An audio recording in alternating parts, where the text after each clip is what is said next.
अस्सलाम वालेकुम। आज हम स्टार्ट कर रहे हैं 9th क्लास की फ़िज़िक्स और उसमें हम सबसे पहले पढ़ेंगे यूनिट 2 और यूनिट 2 का नाम है काइनेमेटिक्स।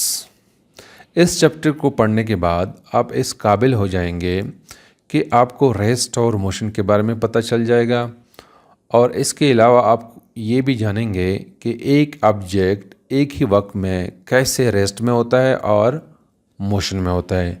यानी बाज़ औक़ात हमारे पास ऐसे केसेस होते हैं जिसमें एक ऑब्ज़र्वर के लिहाज से एक ऑब्जेक्ट मोशन में होता है और वही ऑब्जेक्ट दूसरे ऑब्ज़र्वर के लिहाज से रेस्ट में होता है।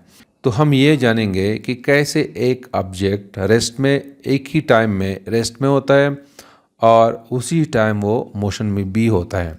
इसके अलावा हम मोशन के जो डिफरेंट टाइप्स है वो भी पढ़ेंगे और साथ साथ हम ये भी जानेंगे कि डिस्टेंस और डिस्प्लेसमेंट के दरमियान फ़र्क क्या है या वेलोसिटी और स्पीड के दरमियान जो डिफरेंस है वो क्या डिफरेंस है और साथ साथ में हम एक्सेलरेशन के बारे में भी जानेंगे और स्केलर और वेक्टर क्वांटिटी के बारे में भी हम जानेंगे इस यूनिट में। तो सबसे पहले हम काइनेमेटिक्स के बारे में स्टडी करते हैं। काइनेमेटिक्स जो है it is the branch of mechanics और मैकेनिक्स जो है it is the branch of physics which deals with the study of objects in motion. यानी मैकेनिक्स फिज़िक्स की वो ब्रांच है जिसमें हम उस ऑब्जेक्ट्स के बारे में स्टडी करते हैं जो मोशन में हो। दोस्तों, हमारे यूनिवर्स में बहुत सारे ऑब्जेक्ट्स मोशन में होते हैं, जैसे कि अर्थ सूरज के गिर्द घूमती है। जैसे कि यहाँ पे आपको नज़र आ रहा है, ये सूरज है, सन है और इस सन के इर्द गिर्द ज़मीन घूमती है, ये ज़मीन है। अब यहाँ पे ज़मीन की मोशन दो टाइप्स की है, एक ये ज़मीन सूरज के गिर्द घूमती है और दूसरी जो है ये अबाउट इट्स ओन एक्सिस जो है वो घूमती है। दूसरी एग्जांपल मून है, यानी कि चांद ज़मीन के इर्द गिर्द घूमती है।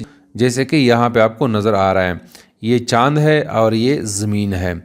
तो ये चांद ज़मीन के इर्द गिर्द घूमती है और ज़मीन सूरज के गिर्द घूमती है।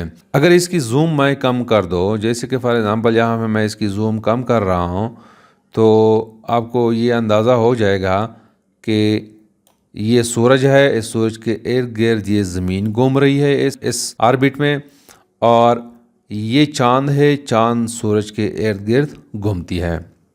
इसके अलावा ज़मीन की सरफेस पे मोशन होती है मुख्तलिफ़ लोगों की, जो जानवर है वो भी मोशन में होते हैं। तो ये सारे जो है मोशन की एग्जाम्पल है। तो इन सब के बारे में जब हम स्टडी करते हैं, इस स्टडी को हम मैकेनिक्स कहते हैं। अब मैकेनिक्स को मेन दो ब्रांचेस में डिवाइड किया गया है, एक को हम काइनेमेटिक्स कहते हैं और दूसरे को डायनामिक्स कहते हैं। काइनेमेटिक्स की डिफिनीशन यह है कि the study of motion of an object without discussing the cause of motion. यानी काइनेमेटिक्स में हम उस मोशन के बारे में स्टडी करते हैं जिसकी कॉज के बारे में हमें पता ना हो। यानी मतलब यह है कि अगर एक ऑब्जेक्ट है वो मोशन कर रहा है, वो मोशन क्यों कर रहा है, हम उसकी डिटेल में नहीं जाते हैं, सिर्फ हम ये स्टडी करते हैं कि एक ऑब्जेक्ट है ये मोशन कर रहा है। तो इस किस्म की स्टडी को हम काइनेमेटिक्स कहते हैं। और सेकंड ब्रांच जो है वो डायनामिक्स है। डायनामिक्स जो है it is the study of motion of an object by discussing the cause of motion. Mechanics के इस ब्रांच में हम उस ऑब्जेक्ट को स्टडी करते हैं जो मोशन में होते हैं और साथ में हम उसकी डिटेल में जाते हैं कि ये ऑब्जेक्ट मोशन क्यों करते हैं, यानी उसकी कॉज के बारे में हम स्टडी करते हैं। तो difference between the kinematics and dynamics ये है कि यहाँ पे हम ऑब्जेक्ट्स के मोशन के बारे में डिस्कस करते हैं, लेकिन हम उसके काज यानी क्यों वो मोशन करती है ऑब्जेक्ट, वो हम डिस्कस नहीं करते हैं, उसकी डिटेल में हम नहीं जाते हैं। और डायनेमिक्स में हम उन ऑब्जेक्ट के मोशन के बारे में डिस्कस करते हैं जिसकी हम डिटेल में जाते हैं कि ये ऑब्जेक्ट मोशन क्यों कर रहा है, उसकी वजह क्या है। तो ये डिफरेंस है between the kinematics and dynamics. तो kinematics is the branch of mechanics.